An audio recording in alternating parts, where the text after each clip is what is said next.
maging ang kanyang kamatayan at muling pagkabuhay. So, sa makatuwid, isa itong visible, isa itong tangible remembrance.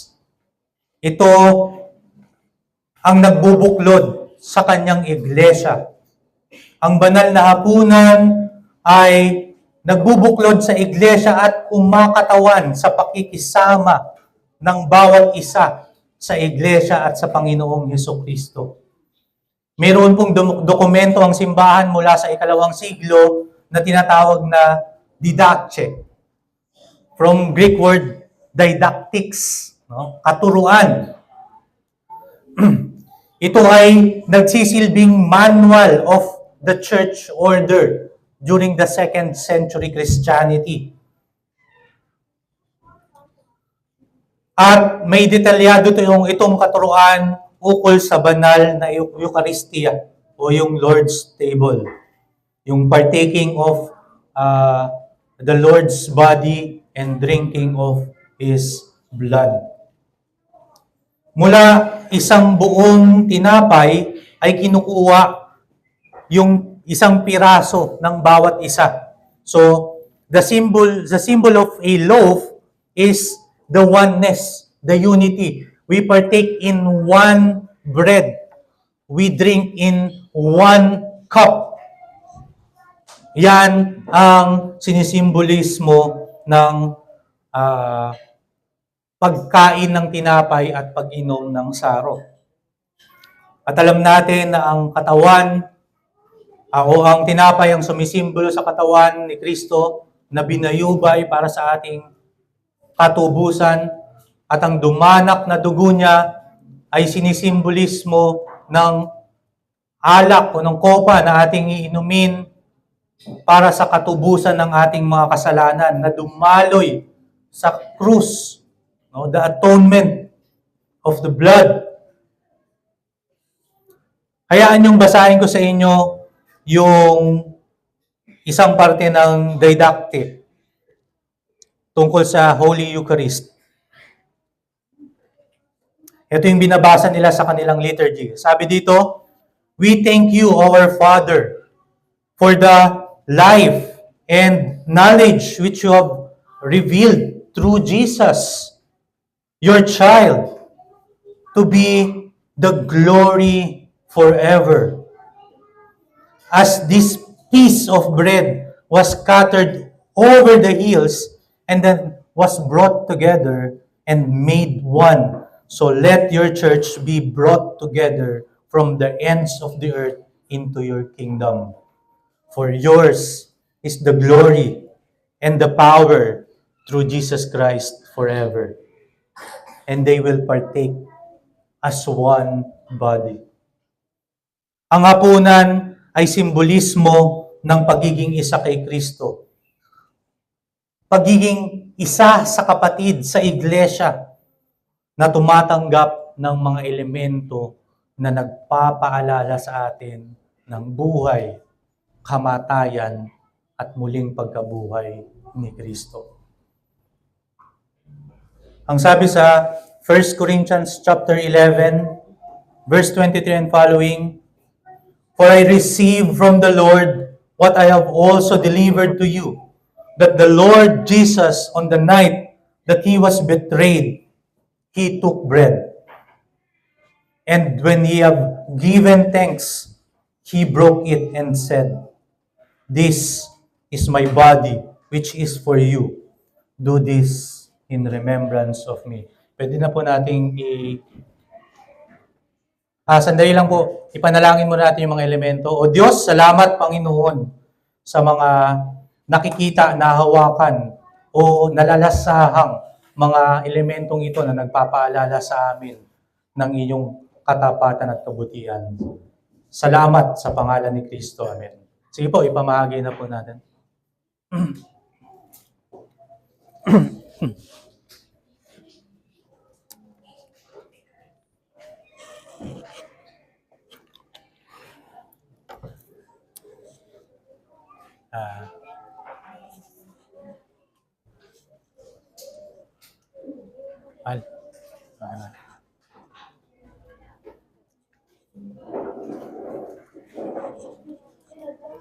Kuha ka na lang.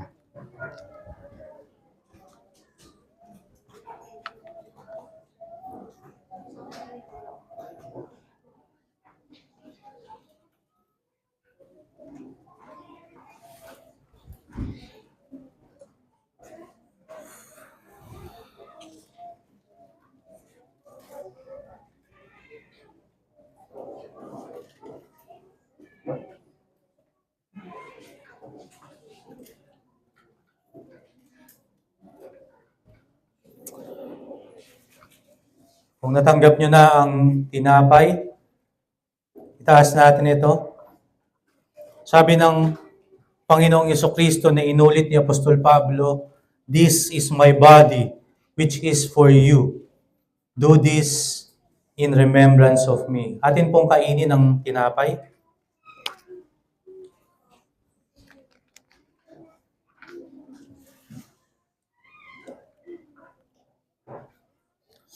In the same way, he took the cup after supper, saying, "This cup is the new covenant in my blood. Do this as often as you drink it in remembrance of me." Inumin po natin ang saro.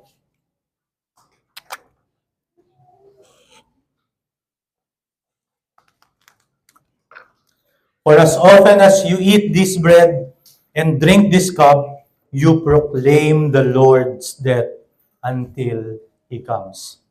Praise be to God. Awitin po natin ang ating response hymn. Stricken, smitten, and afflicted.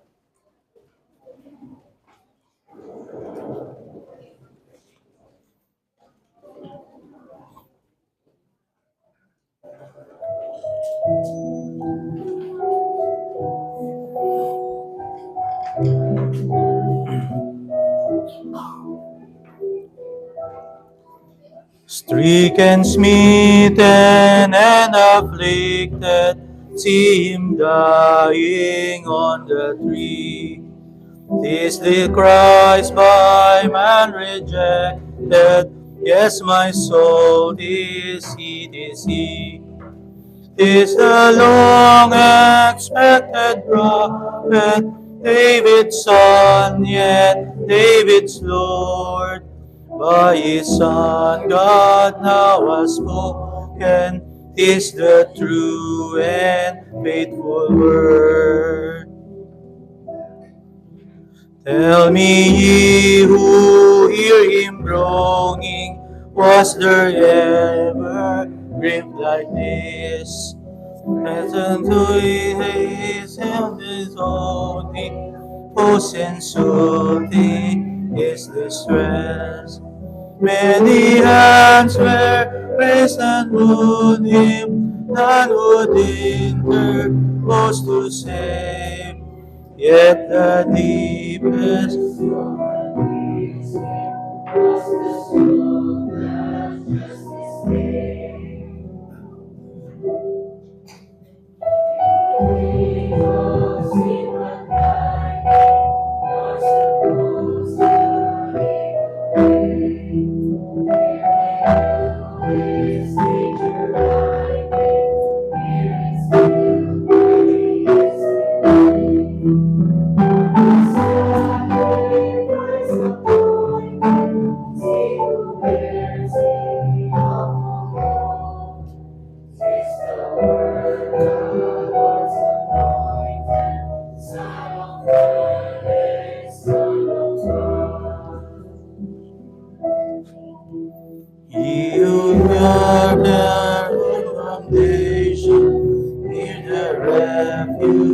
of the lost.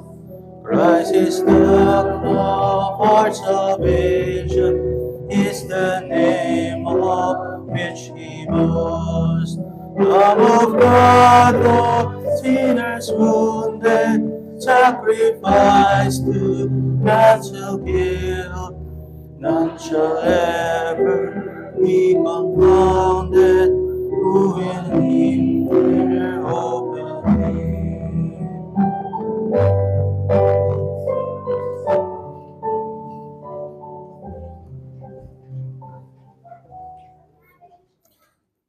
Ye who think of sin but lightly, nor suppose the evil great, here may view its nature rightly, here its guilt may estimate.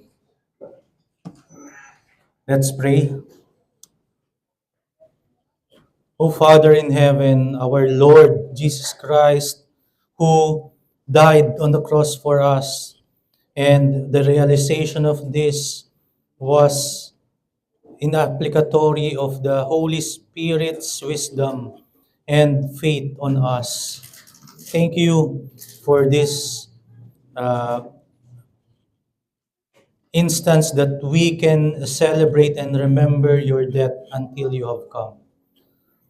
Now unto him who is able to do far more abundantly than all that we ask or think, according to the power at work within us, to him be the glory in the church and in Christ Jesus throughout all generations, forever and ever. Amen.